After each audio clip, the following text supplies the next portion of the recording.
দেখুন, বিবাহিত নারীদের নিজের বাড়ি থেকে 5টি জিনিস কখনোই কিন্তু ভুল করেও আনা উচিত নয়। অর্থাৎ বাপের বাড়ি থেকে শ্বশুর বাড়িতে নিয়ে আসা উচিত নয়। কোন ধরনের আচার?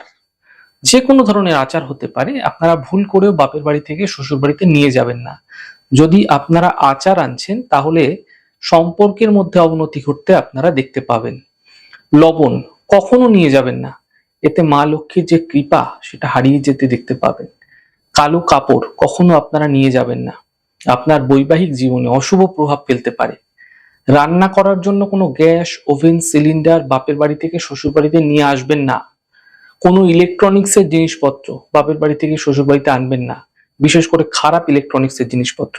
যদি একান্তই আনার প্রয়োজন পড়ছে, এমন ক্ষেত্রে আপনারা কি করবেন, কিছু অর্থ তাকে দিয়ে দিন, আপনার বাড়িতে দিয়ে দেবেন।